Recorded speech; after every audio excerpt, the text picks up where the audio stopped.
extraction and processing, we undertook an international stakeholder consultation in the process of strategy development. I think that is really unique, to have a national strategy with an international stakeholder process to get the perspective of international stakeholders in our national strategy. So as we are aware, we are also actively support EU initiatives to keep resource consumption within planetary boundaries and make a decisive contribution to climate neutrality by 2050. So at national and regional level, we are pursuing numerous initiatives in the area of circular economy and resource efficiency with the aim of reducing our consumption of raw materials and the associated negative effects on the climate, the environment, and affected communities. And at the same time, we also see circular economy and resource efficiency as an important step towards securing the supply of raw materials and keeping our economy competitive. Okay, all right, thank you, Inge. And Stephen, I want to bring you in here and get UNEP's, sort of, I guess, grand view of this in terms of your role in promoting sustainable mining. From what you've heard from Zambia, from Botswana, indeed from Germany as well, what are the priorities for you right now? I tend to think that people think that they're only, you know. This one works, okay. Thanks for the question, and thanks for the air conditioning, because it's really cooling down, and that's good. And Hans, I saw you up here working hard. So, ministers, it's so good to hear your experience, because what you're telling us, I think, is this is a critical sector for us, for our economies. And it's part of our livelihood, and it's part of our well-being, and part of our responsibility. This is what I hear you saying. And I know Botswana and your country as well, these are very, very important issues. And they're also important issues for Germany and for high-income countries, because, ladies and gentlemen, if we don't make the energy transition, if we don't move away from fossil fuels, we have a world which will be as hot as this tent, or hotter. 2023, most of you know this, was on average higher than 1.5 degrees. We got that news about 3 weeks ago. That means we are seriously off track on the energy transition, because if we don't move away from burning the fuels to mineral fuels, which are not burned, then we will not make the energy transition. So it's tremendously important, and here at UNEA there's several resolutions which speak to the importance and how this energy transition can be accelerated and managed. So just to sort of kick it off. Okay, good. And I want to come back to the ministers on collaboration. I'll get your thoughts as well, Stephen, on this. Give us, first the minister from Zambia and then from the Permanent Secretary from Botswana, give us a sense of the sort of collaboration we're seeing in your country and what is working and what isn't working. Well, very important question. For the distinguished ladies and gentlemen here, our aim in Zambia is to triple mineral production per year. Currently at 1 million tons a year, want to go to 3 million tons a year. Obviously, this will call for partnership. That's why we've made our country investment ready. Good governance, ensuring that we break down all barriers to doing business at presidential level. So when you come to Zambia, you will meet me. I'll take you to this council whose sole responsibility is to break down barriers to doing business. Now, throughout our mining life, we've been cooperating with international firms from Germany, from China, from everywhere around the world. And one of the biggest issues now we bring to the fore is that the practices in Germany must be the same practices in Zambia. We leverage those good practices, the good environmental laws, and all these things so that these come to Zambia because, as I said already previously, that pollution was a very big issue in the country. But most of those who are mining are international corporations who observe these laws strictly where they come from. But they do not. They want to cut corners in Zambia. Yeah. So on that, we are saying no.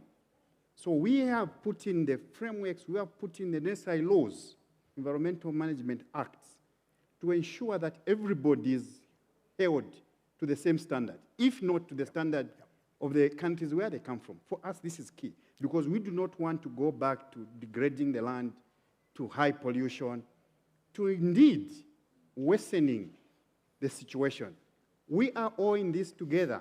I think our goal is 1.5 degrees. We shouldn't lose our sight. So in doing all of this, we call upon all multinationals to abide by the same standards, where they come from and where we come from. And indeed, obviously, to the private sector here, we also want to ensure that the capital they bring is capital which speaks to ensuring that it's affordable. Yes. Yes. It's accessible. Very important point. And look, very important point, and we're going to hear from the private sector as well now. Permanent Secretary, before we hear from you, I just want to say to the other panelists on this panel, can you, whilst the Permanent Secretary is talking, just make your way up those stairs over there and grab a seat? It's going to save a lot of time if you do that now, and I will then weave you into the conversation as best I can. Go ahead, Permanent Secretary. International collaboration with the private sector, collaboration on the ground with finance, etc.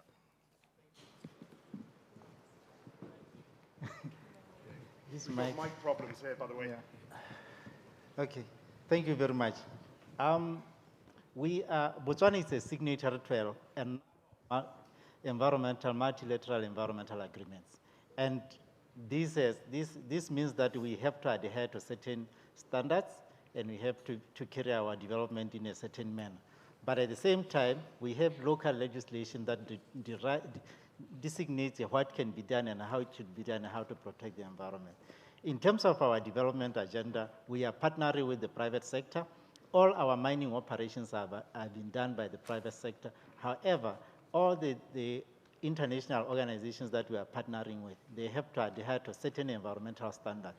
In terms of the diamond mining industry, it is an industry where the consumers almost dictate how the products have to be taken out of the ground, how they should be mined. They are very sensitive, they are very informed, they want to be able to say, I am using a product that is being mined environmentally and socially in an acceptable manner.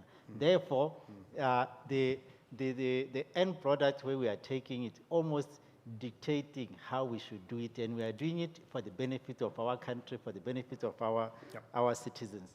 We have, in terms of collaboration with the financial sector, we have now our banks which are already having instruments that are financing green development, and these are the ones that are being utilized by our mining sector to invest in solar systems that are helping the mines to transition away from fossil fuels. So these are the private sector driven initiatives that we are currently having, and that they are being done by like that because the government has put in place enabling legislation, enabling environment that allows them to thrive.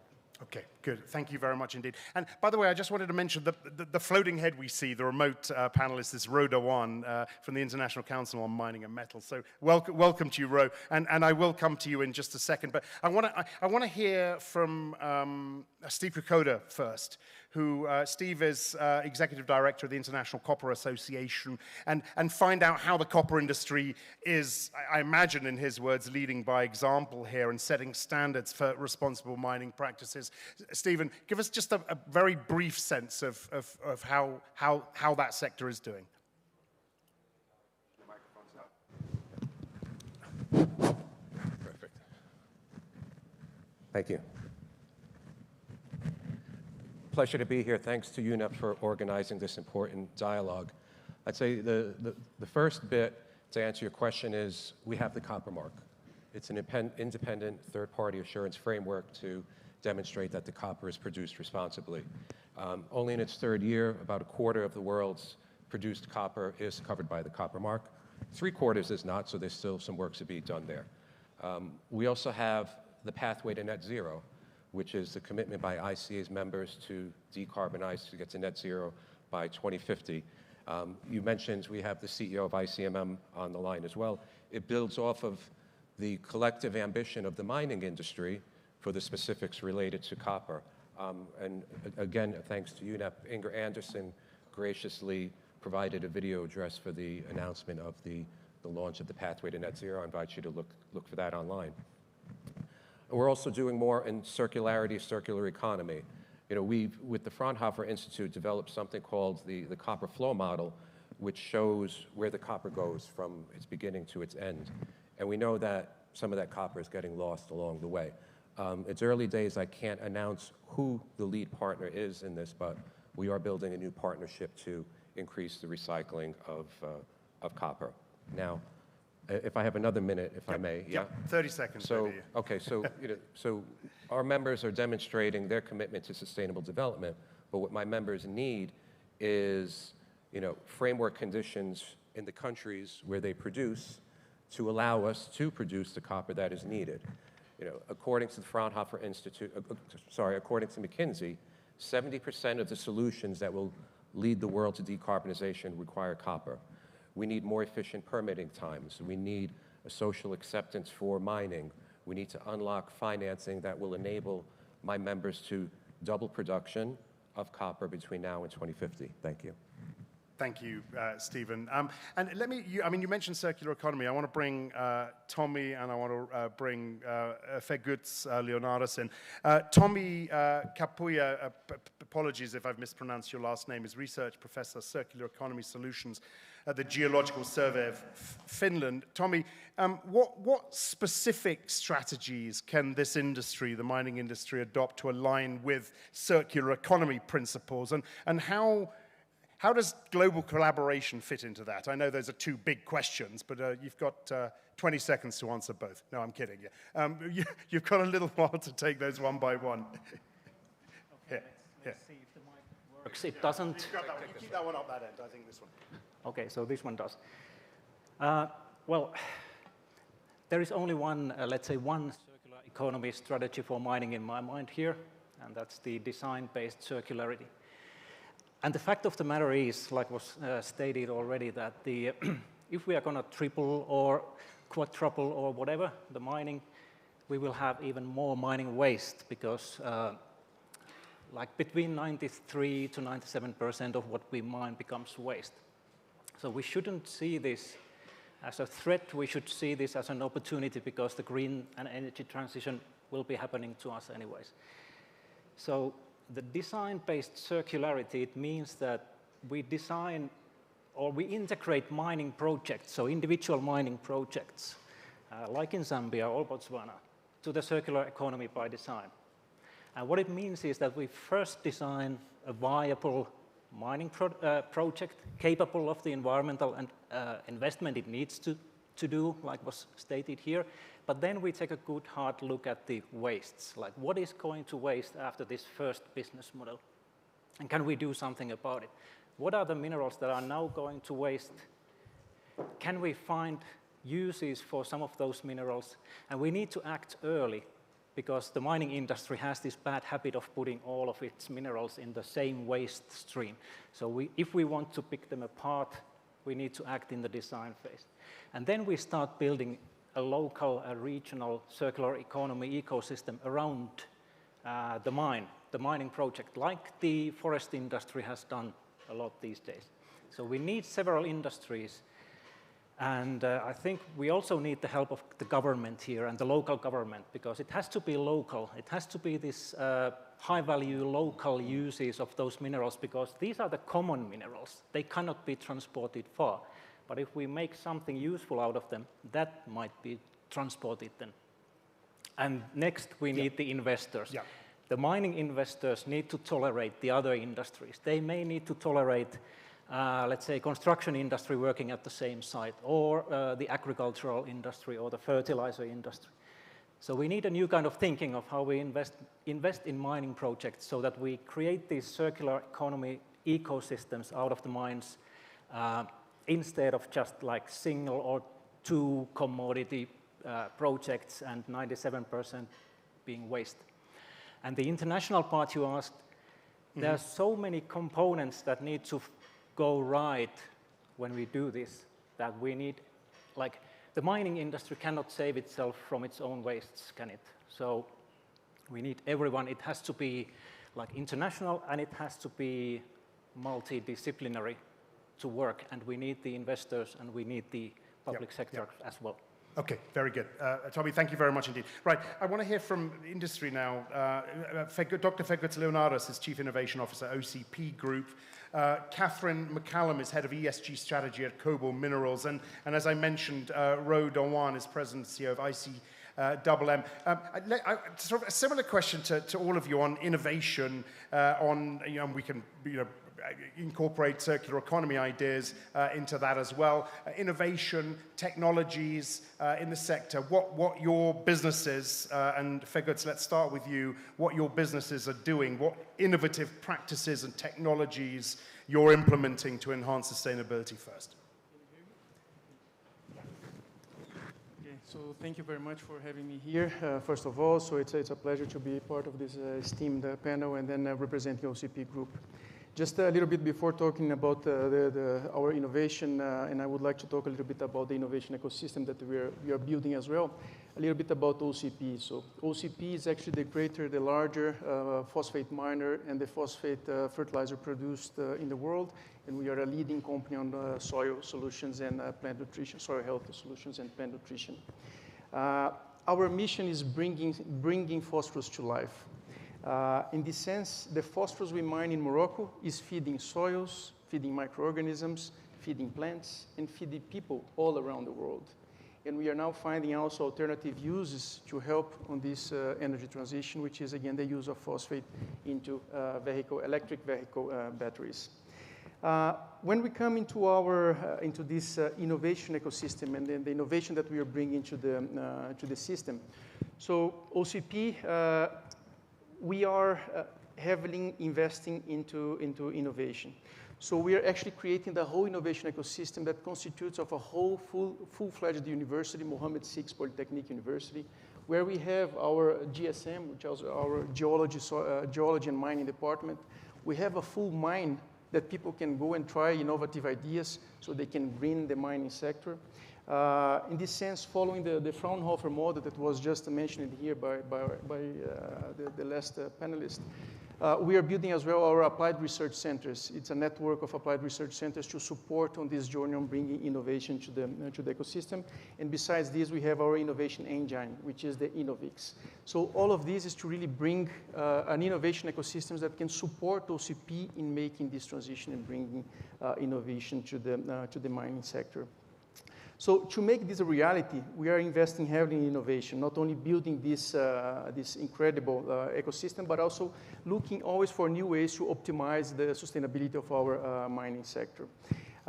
For us, again, one of the things that OCP learned a lot right now is that one of the major tasks, one of the major actions of OCP is to de-risk those projects. It's often very hard for companies, for people to take the decision to assume some green investments or to do this transition because there are lots of risks on it and not really short-term gains. So despite of not having these short-term gains, capital gains, if it does make sense, and then if it is aligned with our strategy on the green transition that we have, we do take these risks, so we de-risk these projects and then we launch them. And this is just to finalize. I know that you want to move, so how does it translate into action at OCP? And now we have our green investment strategy, which is a $13 billion investment plan that is going to happen from 2023 to 2027. And this is really to support us to reach our ultimate goal, which is reaching full carbon neutrality on all 3 scopes by 2040. And this is the ecosystem that we are building right now. Okay, very good. Thank you so much.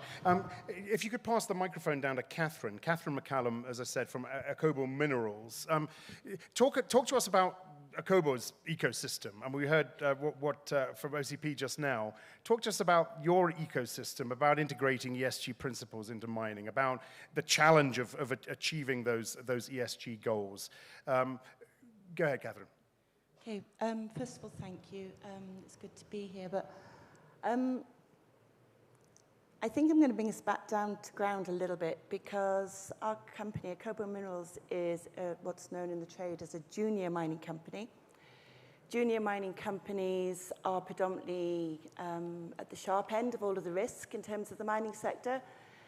They don't have the capital resources to go in and invest in lots of different ways of doing things and are always sort of looking at the most cost-efficient option to do everything that can be done. So that's the starting point. Also, we're a gold company. I had to think long and hard before actually working with the company, because my background is actually in international development, and I don't really see the point of mining gold. It's a vanity mineral. However, where our project is in southwest Ethiopia is an area that has been completely neglected by everyone. It's been an area of conflict. It's near the border with South Sudan. It's incredibly complex, and people live a very, very low subsistence level life and livelihoods, which is dominated by artisanal mining. Within that artisanal mining, mostly a man in his pan, but then a lot of the men and women with their pans have been taken advantage of by something called medium-scale or small-scale mining, which involves investors, in inverted commas, with bulldozers coming in and destroying the riparian habitat in the pursuit of lots of gold, which is completely unsustainable but sits within the ASM bracket.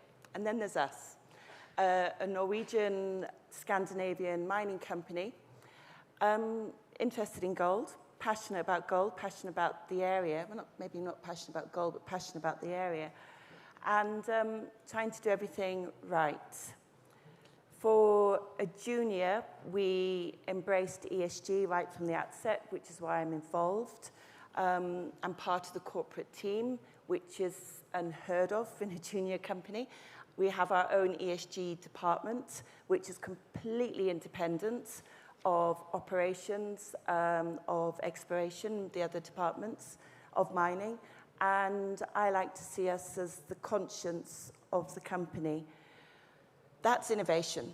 That is looking at how an incredibly high-risk part of the sector can be de-risked. At the heart of everything my department does within our company, we are looking at promoting and enabling sort of human-centered approaches, looking at the natural resource use and who is dependent on what, and how we can be part of a sustainable natural resources management plan, as opposed to just being an extraction company that comes in, takes what it needs, and disappears. So we're working really closely, and we're looking at lots and lots and lots of nature-based solutions, be it working with the local community to establish a voluntary sort of payment for ecosystem services scheme, through to looking at how we can reduce our tailings, which are pretty inert, and how they can be used in the construction sector, which brings it back round to circular economy, and actually potentially will reduce our tailings, well, could eliminate our tailings completely, and improve the housing stock of the area. Okay, great. Sorry to interrupt. And we'll come on to tailings, by the way, with Jan in just a second. And Adam and Tora, I promise I'm going to come to you in a second as well. But I want to bring Ro Dawan in, who's coming to us remotely. He's the president and CEO of ICMM. Ro, just give us a sense, just sort of big picture, I guess, of how ICMM companies are integrating ESG principles into their mining practices, and what some of the biggest challenges are from your point of view. Perhaps I could best do that by answering the challenge that His Excellency the Minister from Zambia laid out about how responsible companies should always follow the highest standards of practice, not drift to the lowest denominator wherever they operate. That's an ironclad commitment we have to ICMM. So, Minister, you can be assured if you're dealing with one of the 24 companies that are members of ICMM, then the regulatory requirement is the floor, it's not the ceiling. In fact, the standards of the companies where they come from and the ICMM standard will be applied in every operation. And if I may, Your Excellency, also then ask for something in return from you is, could we have other governments put into law some of these voluntary standards like the ICMM standard, because that will ensure a level playing field for everybody and that no operator can get away with substandard practices. And the reason I say that in response to your question is that the 24 companies that are part of ICMM have, as a condition of membership of ICMM, employing these very clear principles with site-based performance expectations. But I'd like us all to remember that around the world there are in the region of 25,000 mining companies operating nearly 30,000 mine sites. So we really do need all of society to come together to raise standards, because while us as the leading companies can do a lot and light the path to practices, and please be clear, I'm not saying we're perfect, we've done a number of things that have caused real harm and we're learning from them, but we do need everybody to come together to raise standards. And finally, I would just say that is why we are working together with the other standards of responsible mining, Coppermark, as Steve mentioned, the World Gold Council and the Mining Association of Canada, to bring the different standards of responsible mining into a consolidated global standard with a multi-stakeholder, equal power sharing oversight model, because that will ensure that any company, including the juniors, as the previous speaker just said, including the juniors, will have a clear standard that they can apply to do exactly what the minister has said, which is that everybody applies higher standards of practice wherever they operate. Yeah, and I will come back to the minister from Zambia at the end, actually, and maybe he'll have a right to reply to that comment, Ro, in just a second. One quick follow-on for you. We've talked about a little bit about innovation and technology. Just give us, again, a quick comment on your view of, representing the 24 companies, the best practices on technology or an innovation that you've seen that you might share with this group in this room. Look, three very quick, one sentence each, just to give you a flavor. One of the largest sources of emissions for mining is diesel use in trucks. All the money in the world couldn't buy electric trucks today because the technology didn't exist. So we've had a company like Anglo American go and create a hydrogen truck, which is a ultra large full-class truck. So that's one example where we just went and did it because the technology didn't exist. Example two, a large copper mine, as Steve was telling us, can consume around 900 liters of water per second. And so we have developed desalination technology, allowing us to get away from using continental water and instead use desalinated water. Finally, the issue of nature is so important to all of us. Mining companies are using environmental DNA techniques, using water samples to know which species live in the area, and then change the mine plan to make sure that we don't affect their habitats. Just three micro examples to give you. Very good and very useful, Ro. Thank you very much indeed. And what a perfect segue, Tora, to you, the fact that Ro mentioned trucks. Tora Leifland is Head of Public Affairs at Volvo Group, and of course you heard from Tora earlier in our opening session. Talk to us a little bit, Tora, about the technologies you think, and you've talked to us a little bit about it already, but the ones that you think will be central to decarbonizing this sector, the mining sector. So thank you for the opportunity to join this conversation. I think what distinguishes Volvo Group perhaps in this context is that we're both sourcing. Yeah, just hold it a bit closer. We're both sourcing from the mining sector. We're buying minerals and metals from the mining sector, and we're supplying the sector with equipment, trucks, construction equipment. So let me give you perhaps both perspectives coming to the technology point. So starting point for us, previous speaker was talking about applying the highest possible level of standards. So we have a supply partner code of conduct stating we expect net zero value chain by 2040. It's committed to all the international framework agreements like the UNGPs, the UN Guiding Principles on Business and Human Rights.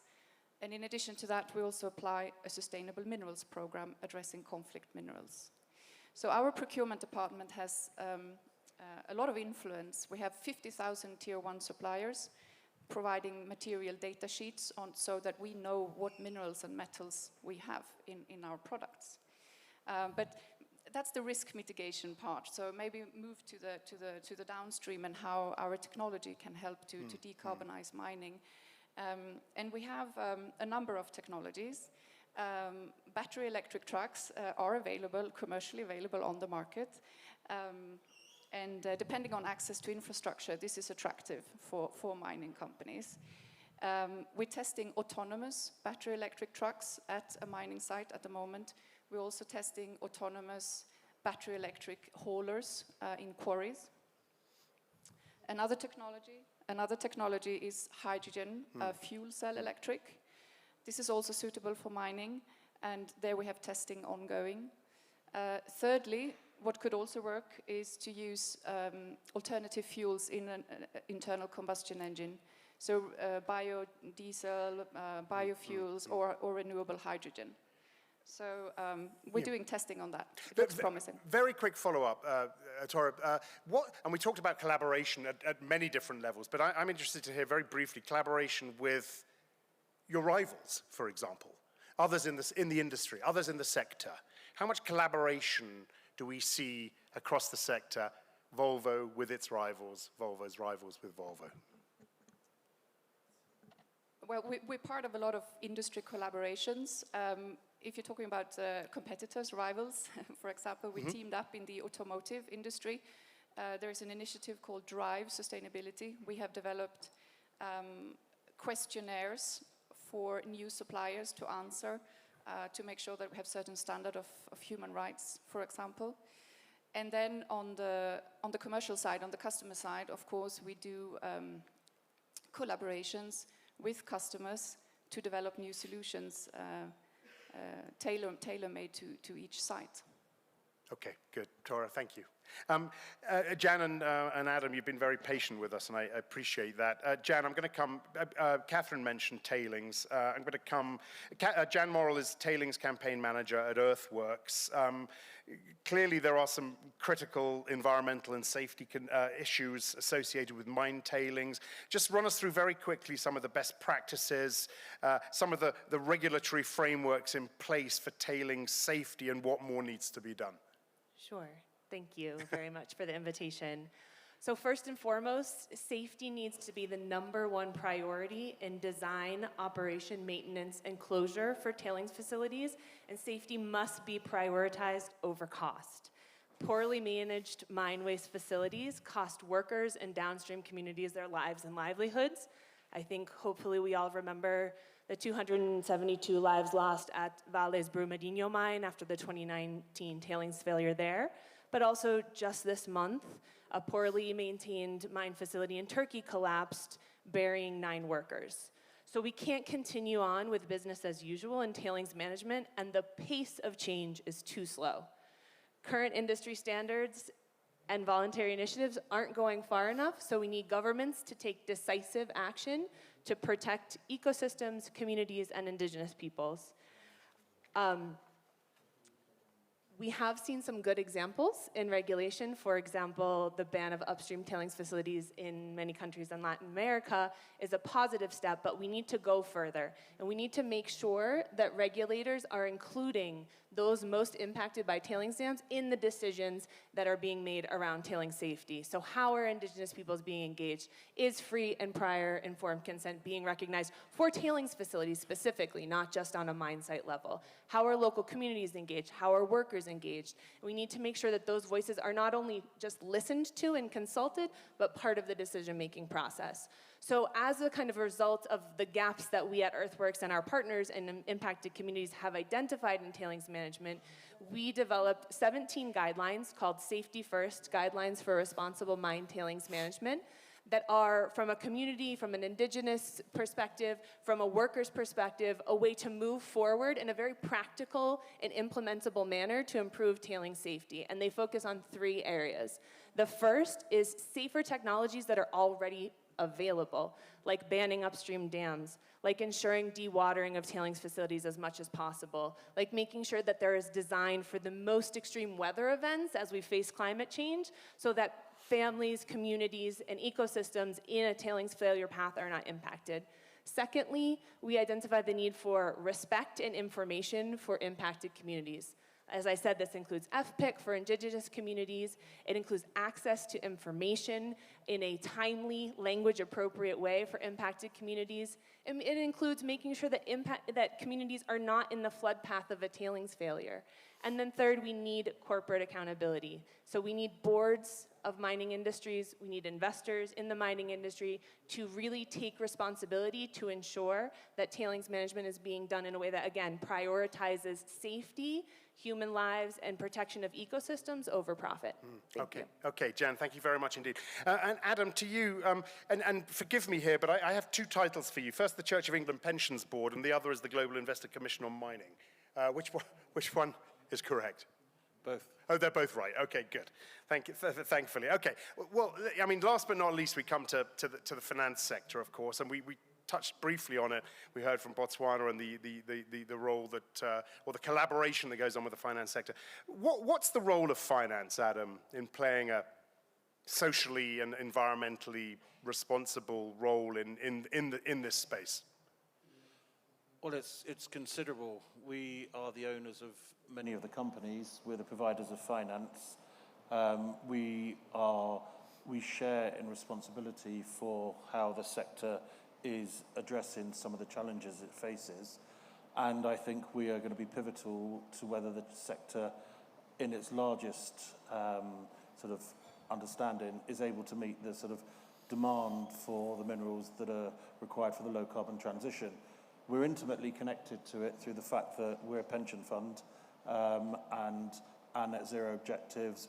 All the sectors like Volvo and the auto sector, aviation, steel sector, we're also invested in, are absolutely linked to whether the mining industry is able to produce what they need for their own sectors to meet their objectives, and in turn countries and pension funds to meet their net zero objectives. So there's a real interconnectivity, a shared responsibility, I believe, in the way that the sector really needs to drive to be the best it can be. And the way that we've been doing that in the past, I think, has been very fragmented. It's not been in a way that really has addressed the whole sector and the systemic challenges it's faced. It's been very much individualized to companies. And I think the event that Jan referenced of the Brumadinho disaster was the catalyst for investors to really stand up and recognize we've got to work with the industry, with stakeholders, with organizations like Earthworks, with indigenous communities, local impacted communities, to ensure that we've got the best practice standards identified, that we've got the infrastructure to evidence that they're being applied at the individual mine site, wherever a company is operating, and that we in turn, as investors, are going to reinforce that through our own stewardship, through the fact that we vote for chairs of companies, we appoint directors to the board, they're our boards, and that therefore we need to play a much more proactive role in the way that we do that. And the opportunity is to really challenge investors to think differently about the way that we invest in the sector. Many of the challenges it faces, and some of the challenges the Minister referred to from Zambia, is because the time horizons investors have are far too short. One of my colleagues from 91 in South Africa, a South African fund manager, said that the average fund holds a company for 24 months. But yet, this is a sector that invests over decades and has to establish a way of work that really embeds huge upfront costs. And yet there's this contradiction with a large part of the investor community that is incentivizing short-term returns, incentivizing short-term behaviors, and those companies that are wanting to do the best are doing it against the grain of the way that finance is driving a different prioritization. Yeah. And that's why we've set up the Mining 2030 Global Investor Commission to really take a step back and say, right, we've got to do it differently. We've got an important role, and we really want to ensure that this is a sector that really drives the best practice to the benefit of communities, governments, and to the wider world. And very, very quick follow-on, and then two very quick comments from the governments. Adam, is it working? I mean, the way you try and hold companies accountable, is it working? I think there's examples of where you're starting to see tangible change. I think on tailings, unfortunately, it took these horrific disasters to catalyze a response where you've begun to see industry working together with investors, together with the United Nations, as well as organizations like Earthworks and other multi-stakeholder groups, recognizing that this challenge is a multi-stakeholder challenge. It isn't just one for industry to address, and it isn't one that industry should seek to address by itself. Yep. And I think there you've begun to see, and I agree with Jan, it's not fast enough, but there you've begun to see codification of what good practice is. You've begun to see companies starting to implement a standard which is complex. It will obviously also need to evolve as knowledge grows as well. But you've also seen investors, insurers, and banks begin to require companies to implement that standard. You're seeing investors voting against chairs of companies that are not implementing or committing to implement that standard. And you've now started to see governments starting to integrate, to Rose's point, the standard into regulation. You've seen that in Brazil, and you've seen that in a couple of other countries. And so where you can see from a voluntary standard, coalescing and expertise defining what it is, the verification is happening at the mine site, and now you've got over 55% of the market by capitalization committed to that standard.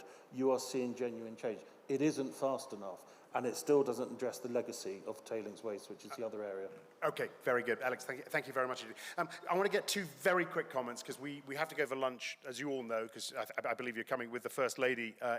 We're over, actually. But to the Minister from Zambia first, Minister Nzovu, just a closing thought from you, perhaps in response to what we heard from ICMM earlier on regulation and on minimum standards, and then from Mr. Modu Kanele as well. Just a quick word. Go ahead, Minister. Thank you.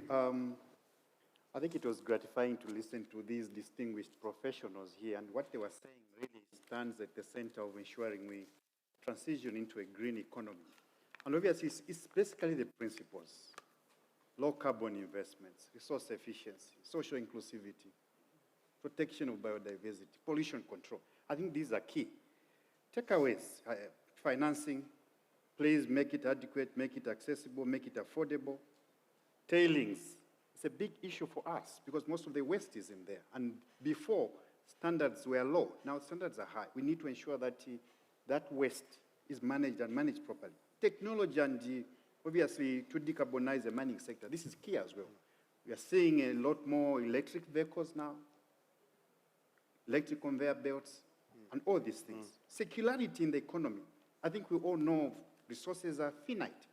But for us, more important, when we utilize these resources or make them stay longer in the economy, it removes a lot of waste. Waste is a big problem for us, waste management.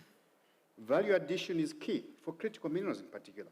Social inclusivity, indeed, we must not leave everybody behind. We need to ensure that the world operates in a manner where nobody is left behind, because this cage we are facing today of climate change is a global crisis.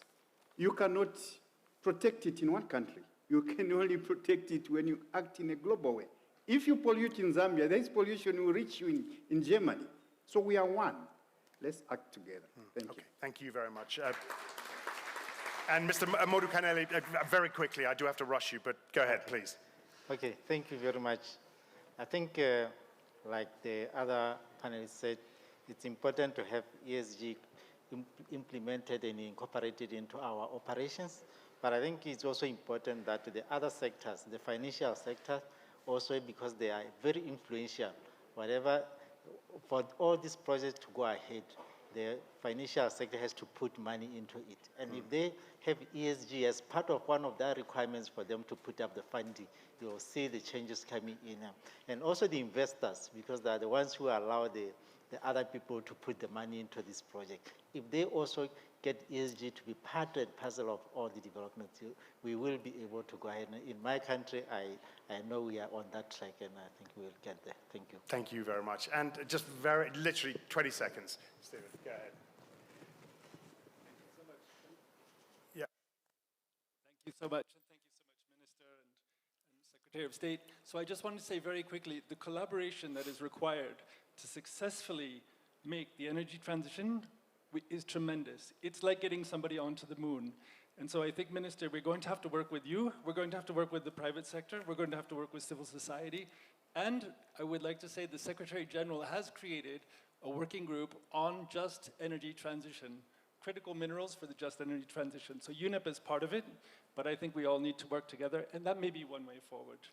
Thank you very much. Thank you, Stephen, and thank you to everybody. Thanks for your patience. It's a big panel. You all got to say, though, I'm happy to say. Thank you to you, everyone. It's lunchtime. We're going to meet back here in an hour for the finance panel. We will hear from the First Lady then in this room. We'll hear from Inga Anderson, of course, at UNEP, and from the President of UNEA. So please be back here at 1. Thanks very much indeed.